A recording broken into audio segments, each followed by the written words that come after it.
Okay, it's just a little update to my previous video about the AC in my Ford Econoline. This happens to be an RV. It's the Superduty V10 with the AC only blowing out of the defrost vents. So I showed you guys about relocating, rewiring it, or connecting it with the tubing and bypassing where the leak was, which turns out to have been in the vacuum reservoir.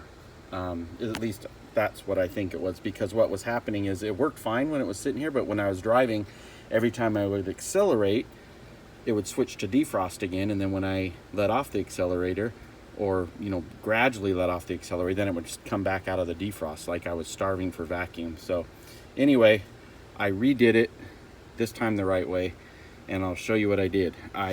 So initially, if you go back and look at my other video, I showed you where the vacuum line was coming up in here. It's that red line.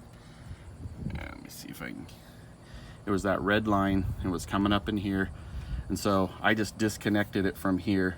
Everything came off, and I pulled it from the inside. That's why I had the doghouse off the engine on the inside here. Just pulled that red line back. You can see it's right here. There's the red line. So I just pulled that whole thing back. What I did was I just took a drill bit and pushed it through this insulation. Well, initially, first, I went and removed a bolt right here. As you can see, there's two bolts. One here, and then one right up here. And those are bolts that hold your dashboard up. Removing this one isn't really gonna hurt much. So I took that bolt out so then I poked a hole through here all the way through, took that red line, pushed it through. So you can see the red line is right here. So I took that red line, and this is the same fitting that was up under the hood before. I just kept the fitting. I took the fitting off to push it through there so it was smaller, put the fitting back on. Then I had to purchase this little vacuum check valve. Let me get the part number for that. Where did the bag go? Oh, it was just right here.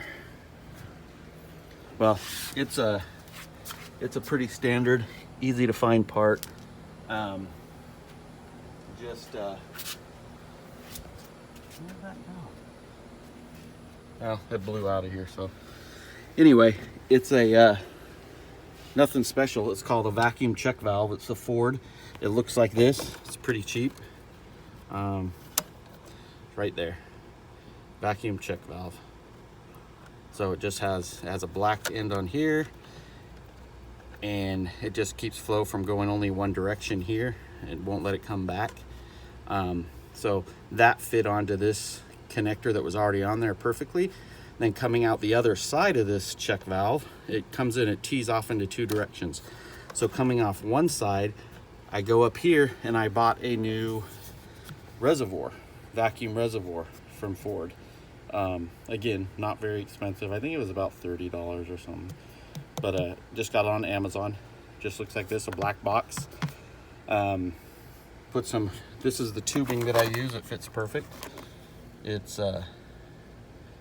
5/32. It's press tone tubing, vacuum or washer hose tubing. So I just came off the other side of that check valve.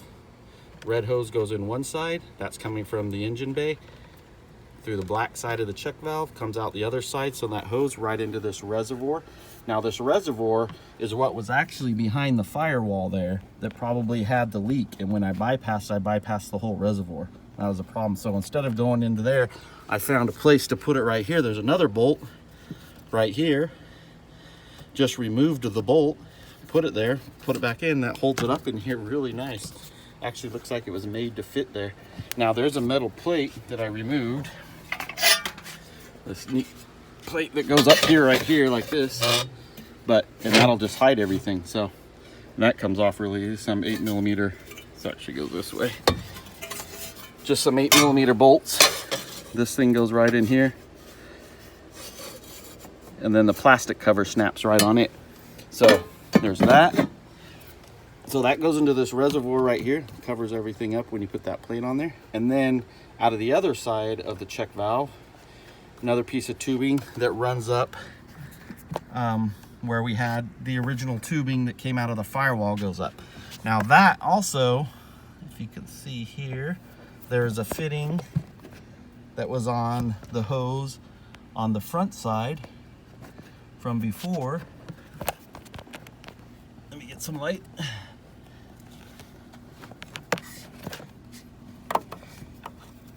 So from under the hood, before, when you started, if you look at my other video, there was a piece on the hood side, under the hood,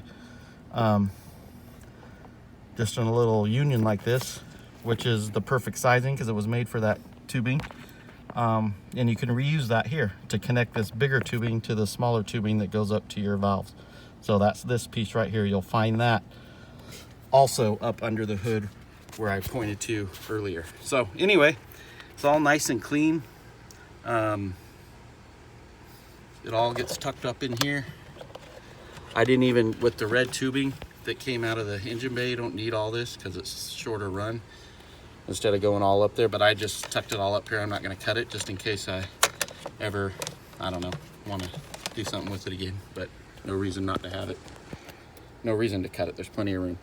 And this reservoir, everything works great. Now you can actually accelerate and still have AC. So anyway, that was just an update. The other way was a fix if you're just going to sit, but this fixes it right. Okay, thanks.